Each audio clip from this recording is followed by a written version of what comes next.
وعلیکم السلام ورحمۃ اللہ وبرکاتہ۔ میں خیریت سے ہوں۔ آپ کا میسج بھی سنا 4 منٹ 26 سیکنڈ کا، اور آپ نے جو لنک بھیجا لگ بھگ آدھے گھنٹے کا، وہ بھی ویڈیو دیکھا جس میں نیوز چینل کی یہ لڑکی ایران میں پردے کے مسئلے پر جو بات ہو رہی ہے اس کے بارے میں بات کر رہی۔ اس میں جن لوگوں سے بھی اس نے انٹرویوز لیے، پہلے وہ لیڈی کا، پھر وہ مولوی کا، پھر اس کے بعد کسی ہندو پنڈت کا، وہ بھی دیکھا پورا تفصیل سے۔ پھر آپ کا سوال جو آپ بھیجے وہ بھی سنا۔ یہ افسوس، یہ بات کا پچھتاوا، یہ بات پہ اونٹنا گھٹنا، محنت کرتے ہوئے بھی دنیا کی مخالفت سہنا، یہ تو رات دن کا کام ہو گیا ہے۔ غور و فکر قرآن پہ اور اس کام پہ جو ہمارے پیارے نبی محمد الرسول اللہ ہم کو دے کے گئے، اور جو مقصد بتایا انہوں نے کہ یہ زندگی تمہاری جو ہے یہ عبادت کے لیے تمہیں تخلیق کیا گیا ہے، وما خلقت الجن والانس الا لیعبدون۔ پھر عبادت کا مطلب کیا ہے، کیسے میں اللہ کی عبادت کر سکتا ہوں، یہ ساری چیزیں پڑھنے کے بعد، سمجھنے کے بعد، اس میں جتنے کریکشنز کرنا ہے وہ کریکشنز کرتے ہوئے آگے بڑھ رہے ہیں ہم۔ اپنی لائف کا ایک ایک لمحہ قرآن کے مطابق چیک کر کے، اللہ کے نبی کے نام پہ جو جو کہا گیا ہے اس کو ایک ایک بات کو چیک کر کے قرآن سے، پھر اللہ تعالیٰ سے التجا کر کے اس کا کریکشن ہم کر رہے ہیں۔ ابھی میں آپ کو شارٹ کٹ میں پوری بات کا کنکلوژن بتا دوں۔ اصل میں ہم لوگ قرآن کے بارے میں خود مسلمان اتنے ڈاؤٹ میں ہیں اب تک، میں سمجھتا ہوں 100% پکچر بہت کم لوگ دے رہے ہیں دنیا میں کہ قرآن ہے کیا چیز اصل میں۔ قرآن کی جو یہ جو کتاب ہے، اس کی جو اوریجنل حیثیت ہے، اس کی جو اوریجنل عزت ہے، اس کا جو مقام ہے، وہ اصل میں ہے کیا؟ کیا یہ مردوں پہ بخشنے کے لیے ہے؟ کیا یہ صرف ثواب کے لیے پڑھنے کے لیے ہے؟ تو ثواب ہے تو پھر ثواب کا اصل مطلب کیا ہے؟ وہ مطلب جو ثواب کا لفظ اللہ نے استعمال کیا ہے قرآن میں، تو وہ کس پوائنٹ آف ویو سے کہہ رہا ہے، اس کا اصل مطلب کیا ہے، ہم کو ثواب کا جو مطلب سمجھایا گیا ہے وہ کیا ہے؟ یا قرآن صرف علاج کے لیے آیا ہے کہ یہ پڑھ کے پھونک لو تو یہ ہو جائے، وہ پڑھ کے پھونک لو تو وہ ہو جائے؟ یا پھر قرآن جو ہے اللہ میاں کو بلیک میل کرنے کے لیے، اللہ تعالیٰ کو بلیک میل کرنے کے لیے بھیجا گیا ہے کہ یہ کتاب کا کوئی حصہ پڑھ کے سنائیں گے تم، یہ کتاب کا کوئی حصہ پڑھیں گے اور اتنے بار پڑھیں گے تو میں بلیک میل ہو جاؤں گا، تمہاری باتوں میں آ جاؤں گا؟ یا قرآن کو صرف رٹا مارنے کے لیے، حفظ کرنے کے لیے، تراویحوں میں پڑھانے کے لیے اس لیے بھیجا گیا ہے، یا ختم قرآن کرانے کے لیے، یا قسم کھانے کے لیے؟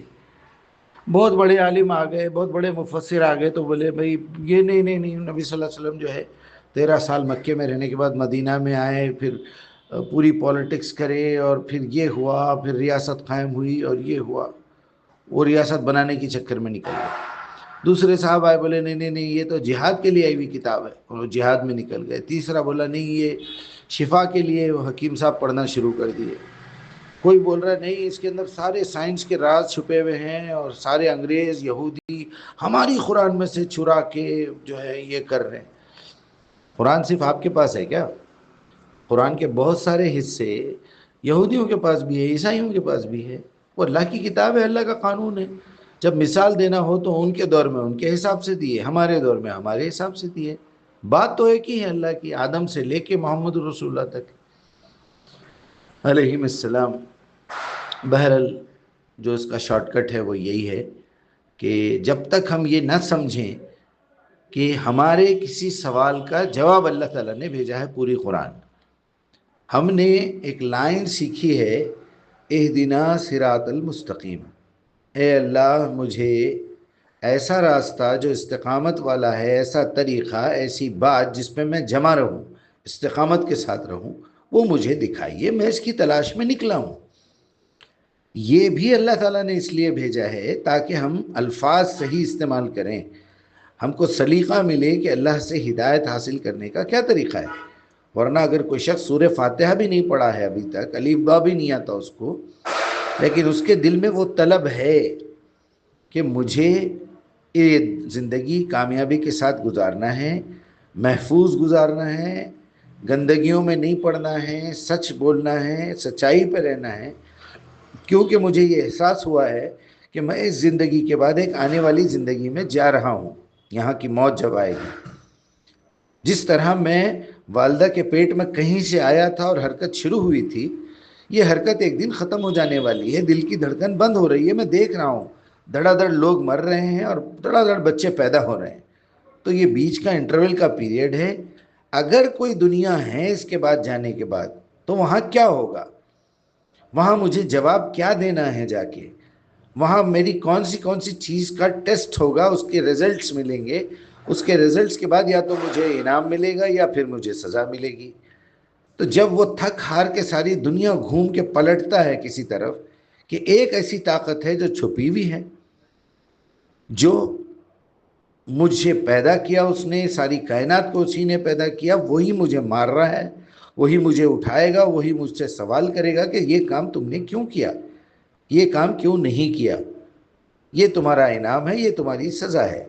اتنی چھوٹی سٹوری جب تک ہم نہیں سنائیں گے، لوگوں کے دلوں میں یہ احساس پیدا نہیں ہوگا، وہ علم حاصل نہیں کریں گے۔ اب اس کے بیچ میں چور اچکے، بیچ میں مولوی، تھرڈ کلاس مدرسے، اور یہ اور وہ، گھر کا ریجیکٹڈ مال، یتیم لڑکے، اور فلاں اور فلاں اور فلاں، جب یہ سارے چور، بٹے باز، نالائق، جاہل گھس جائیں گے مدرسے میں، تو ایک نہ ایک دن ایسا آئے گا کہ وہ خود اپنا سلیبس تیار کریں گے، اور وہ سلیبس بھی اندر سے چوری سکھائے گا، بٹے بازی سکھائے گا، زناکاری سکھائے گا، شراب پینا سکھائے گا، بے حیائی سکھائے گا، لوگوں کو الو بنانا، بیوقوف بنانا سکھائے گا۔ وہ ہو رہا ہے۔ اب تو 26 میں گورنمنٹ آف انڈیا کی طرف سے اسلام کے بارے میں، اسلام کے تعارف کے بارے میں ایک بک ہندی میں، تیلگو میں، انگلش میں، ہر لینگویج میں چھاپ کے کمپلسری کر دیا جا رہا ہے، اس لیے کہ ابھی سے اس کے اندر ایسی پالیسی اختیار کی گئی ہے منسٹری آف ایجوکیشن کی طرف سے، پورے انڈیا میں انڈیا کے ہر بچے کو اسلام سکھایا جائے گا، اور اسلام سکھائیں گے یہ لوگ جو اسلام کے دشمن ہیں۔ تو سوچیے آپ کیا کیا ڈالیں گے اس میں۔ لہٰذا بہت نازک وقت ہے اس وقت، جو بھی مسلمان بھائی یا غیر مسلم میری بات کو سن رہا ہے، تو وہ یہ اچھی طرح سمجھ لے کہ آپ مسلمان ہو، آپ غیر مسلم ہو، ہندو، کرسچن، کوئی بھی ہو تو آپ انسان نا، ہو تو آدم کی اولاد، ہو تو اسی مالک، اسی پروردگار، اسی پرماتما، کیا ہے، پرمیشور کے بنائے ہوئے ہم لوگ پروڈکٹ ہیں، کریشن ہے۔ ہمارے بچوں کو ہم کس حال میں چھوڑ کے جا رہے ہیں؟ ہماری آنے والی نسل کیا آپس میں لڑ کے مرنے والے ہیں؟ اگر ان کو سیدھا رکھنا ہے، اگر ان کو اس دنیا میں امن و سکون، شانتی اختیار برپا کرنا ہے، قائم کرنا ہے، تو اوپر والے نے ایک کتاب بھیجی ہے جس میں آپ کے پرابلمز کا سیلیوشن بھی ہے، آپ کے دکھوں کا علاج بھی ہے۔ اصل چیز وہ ہے کہ آپ کو وہ کتاب یہاں بھی سکون و اطمینان دیتی ہے، پہنچنے کے بعد اللہ کے پاس آپ کو انعام کا مستحق بھی بناتی ہے۔ امید ہے میری بات سمجھ میں آئی ہوگی۔ اللہ ہمارے لیے سمجھنا ہمارا آسان کر دے۔ السلام علیکم۔